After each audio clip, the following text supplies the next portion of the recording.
अस्सलाम वालेकुम, क्या हाल चाल है। उम्मीद करते हैं कि आप खैरियत से होंगे और हमारी दुआ है कि आप हमेशा खुश रहें, हंसते और मुस्कुराते रहें और इसी तरह हमें अपना प्यार दिखाते रहें। बिल्कुल जी, मेरा नाम है अदनान नसरुल्लाह। मेरा नाम है वसी शाह। मैं हूं तारक महमूद। मोहम्मद याकूब। आज इस वीडियो पर रिएक्ट करने जा रहे हैं वो जी इंटरनेशनल मतलब कंट्री है इजिप्ट। तो वो वीट के रिलेटेड वीडियो है तो उसकी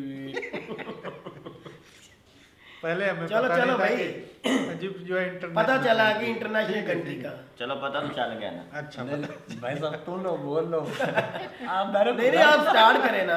सही है। मैं कोई गलत बोल रहा था तो बता दो। नहीं इंटरनेशनल कंट्री ठीक है। मुझे भाई पहले पता नहीं था, आज पता लग गया। सही है। मतलब कि बड़ों से ही पता चलता है ना। ज्यादातर हम लोग जो देखते चलो शुक्र करो अभी भी पता चल गया। ज्यादातर हम लोग जो देखते हैं ना भाई साहब, वो देखते हैं जी लोकल इंडिया, न्यूज़। पाकिस्तान सही है, और सही है। ये जी इसलिए इंटरनेशनल अच्छा सही है। तो वीट के रिलेटेड है वीडियो देखते हैं, उसके बाद अपना रिव्यू देते हैं। उम्मीद करते हैं आपको पसंद है कि कौन करते जी 1 2 3 क्या हुआ? हिला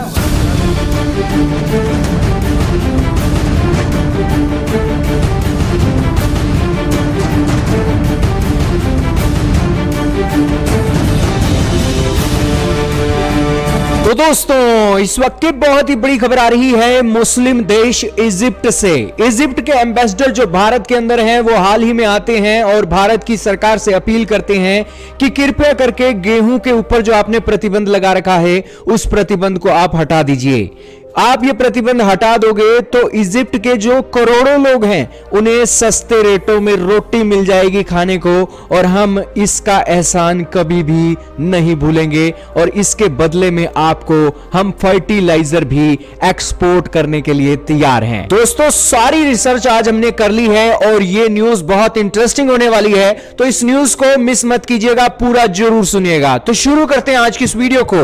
सबसे पहले जरूरी सूचना, इंडी प्लस न्यूज को सब्सक्राइब नहीं किया है, न्यूज सब्सक्राइबर हो तो जरूर सब्सक्राइब करो और हमारे इंडी प्लस न्यूज के फेसबुक पेज को भी जरूर फॉलो करो। वहां पर आपको अलग अलग कंटेंट लगातार ताबड़तोड़ तरीके से हम दे रहे हैं, जाकर एक बार देखिए तो सही। शुरू करते हैं आज की इस वीडियो को। दोस्तों जैसे हालात पाकिस्तान के चल रहे हैं वैसे हालात इन दिनों इजिप्ट के भी चल रहे हैं। 2 दिन पहले हमने आपको इजिप्ट के हालातों की वीडियो बनाकर दी थी और उन हालातों के बाद अब इजिप्ट के एम्बेसडर आते हैं और वो कहते हैं कि भारत वीट के एक्सपोर्ट पे जो प्रतिबंध लगा रखा है वो प्रतिबंध हटा दो यार। दोस्तों इजिप्ट क्या है? इजिप्ट के अंदर दोस्तों 10 करोड़ आबादी है। 10 करोड़ की आबादी में 6 करोड़ लोगों को ये एक ब्रेड सब्सिडी प्रोग्राम के चलते इन्हें रोटी देते हैं, ब्रेड देते हैं जो वीट की बनी होती है, आपके सामने चल रही है। 30,000 बेकरियां हैं दोस्तों इजिप्ट के अंदर, और ये 30,000 बेकरियां आप क्या उम्मीद करते हो एक दिन के अंदर कितने ब्रेड बना देती होंगी? 27 करोड़ ब्रेड बनाती हैं एक दिन के अंदर इजिप्ट की ये 30,000 बेकरियां। तो आप समझ सकते हो कि कंजम्पशन कितनी है।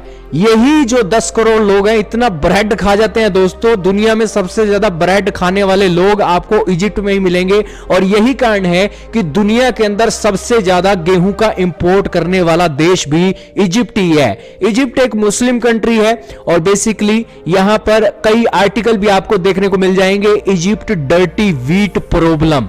दोस्तों सब्सिडी मिलती है, सस्ते रेटों पर ब्रेड उपलब्ध हो जाता है। सरकार तो सब्सिडी इसलिए देती है कि बेचारे गरीब लोग भूखे ना सोएं, लेकिन ये जो एक ब्रेड है ये इतना टेस्टी बेकरी वालों का इन्हें लगता है कि ये सबसे ज्यादा ब्रेड कंज्यूम कर जाते हैं अपने देश के अंदर। दुनिया के अंदर दोस्तों ग्लोबल एवरेज है ब्रेड कंजम्पशन की, एक साल के अंदर 70 से 80 किलोग्राम। एक इंसान 70 से 80 किलोग्राम ब्रेड खा जाता है एक साल के अंदर, लेकिन ये इजिप्ट वाले जो लोग हैं ना 150 से 180 किलो ब्रेड खा जाते हैं एक साल के अंदर। बताओ यार अब क्या कर लोगे ऐसे लोगों का?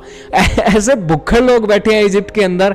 खैर ये लग तो बुरा सकता है लेकिन यार ये बात सच है। इजिप्ट की जो गवर्नमेंट है करीब 5.57 बिलियन डॉलर की सब्सिडी देती है इस फूड आइटम के ऊपर, ताकि 6 करोड़ से ज्यादा इजिप्शियन जिनको एक राशन कार्ड मिला हुआ है कि ये किसी भी एक बेकरी में जाकर ये अपना जो ब्रेड है वो खरीद सकते हैं, उसके चलते इतना रुपया खर्च कर देती है। हाल ही में भारत ने प्रतिबंध लगाया, इजिप्ट में भारत के साथ, भारत की सरकार के साथ मिलकर इस सारे मामले को सेटल कर लिया और कुछ हद तक इंपोर्ट किया। लेकिन जो प्रतिबंध लगा हुआ है इजिप्ट के व्यापार व्यापारी लगातार कह रहे हैं कि यार ये प्रतिबंध हटाओ।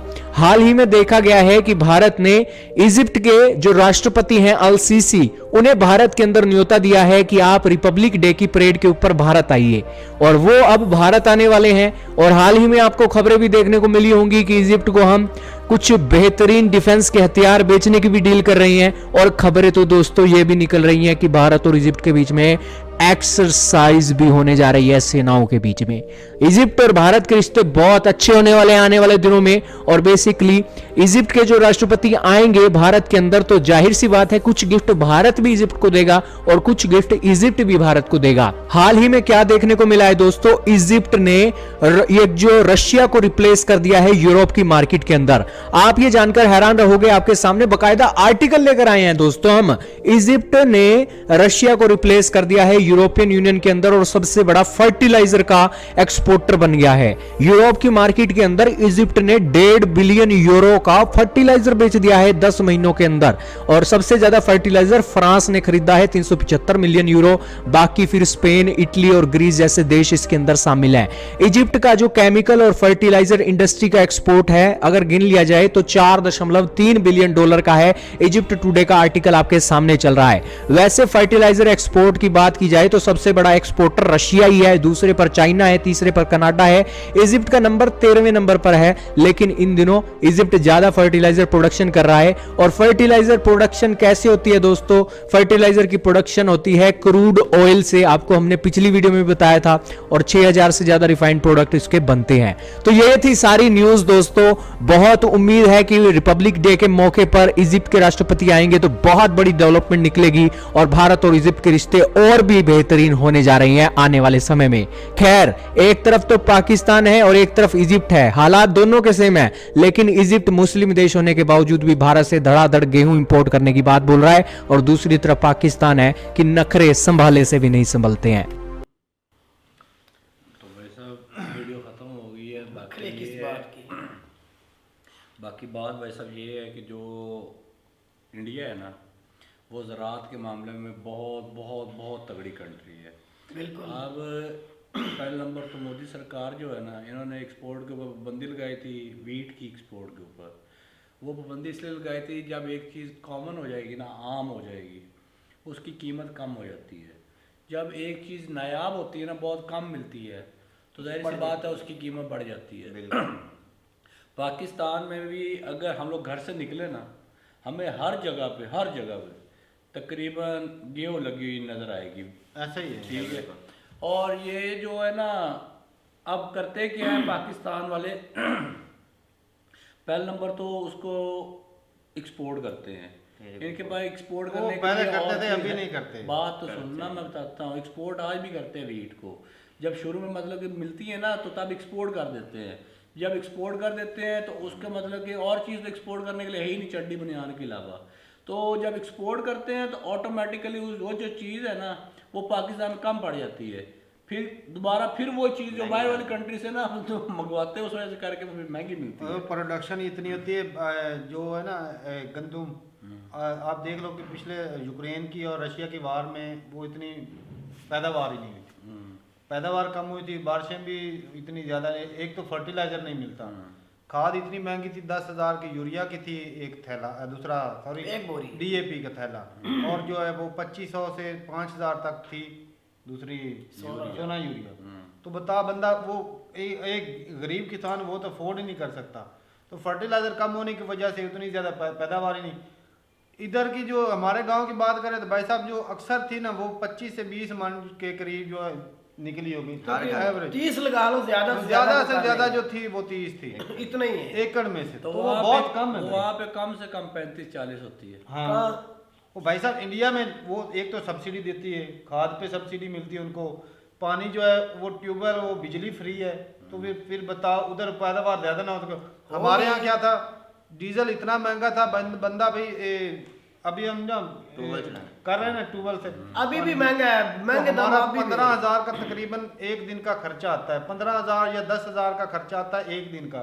तो 4-5 दिन में वो जो सारी जमीन है वो 50,000 का तो वो डीजल ही लगेगा। तो एक दफा में इतने का खर्चा हो जाता भाई है। 227 रुपए का डीजल तो अब भी है। यहाँ पे गेहूं जो है पिछले साल 2500 का बेचा है, इस बार 5000 तो है ना, 6000 में हमने बेची थी 2100 रुपए की एक 40 किलो का थैला जो था, 40 किलो बेची थी। तो और गवर्नमेंट का क्या रेट है? आज वही जो गंदम है भाई साहब वो 5,500 के तो हो तुम गए। पछता रहे हो पहले बेच तो रख लेना, साल पूरा स्टोर कर लेना। स्टोर करते तो है महंगे दामों में, लेकिन स्टोर क्या- कर लेते तो फेरी उस लग वक्त जाती पता है क्या होता, गवर्नमेंट ने सब्सिडी निकाली शुरू में, तो 2100 की पहले रेट निकला, फिर जो है आटा जो था वो 1600 रुपए का हो गया था। तो भाई हमने कहा कि ऐसा ना कि भाई लोड़े लग जाएं, क्योंकि तेल महंगा था, खाद महंगी थी, तो घाटा ना पड़ जाए। हमने उस कहा वक्त चलो आपका 2100 में फैसला कुछ अच्छा ही था। कुछ बचता है, तो फिर हमने वो बेच दी।